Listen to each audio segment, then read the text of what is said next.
오늘은 민식이법 시행 1년이 되는 날입니다. 지난해 관련 기소는 60건, 약식 기소가 110건 등으로 처벌은 전반적으로 강화된 걸로 보이는데요. 문제는 이게 뚜렷한 어린이 교통사고 감소로 이어지지는 않았던 겁니다. 지난 1년 성적표를 박진수 기자가 들여다봤습니다. 화물 트럭이 도로 중간에 있던 네 모녀를 덮칩니다.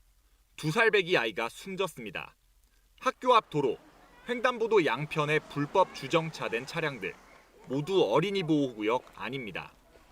민식이법 시행 이후 신호등은 1,000개 넘게 늘어 전체 어린이 보호구역 중 90% 정도에 설치됐습니다.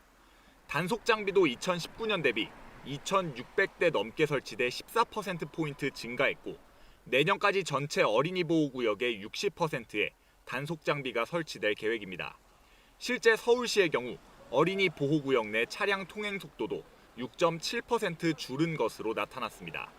하지만 민식이법 시행 1년, 어린이 교통사고는 별로 줄지 않았습니다.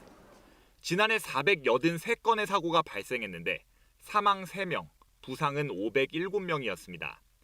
법 시행 이전인 2019년보다 수치가 조금 줄긴 했지만 코로나19로 등교 일수가 절반으로 줄어든 상황을 감안하면 유의미한 감소로 보긴 어렵습니다.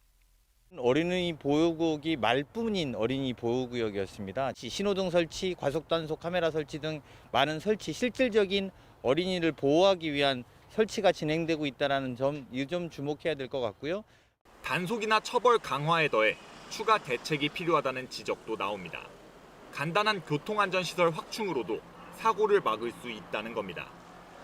불법 주정차를 물리적으로 할 수 없는 그런 단순한 시설물, 통학로에는 횡단보도 가운데 보행자들을 보호할 수 있는 시설물.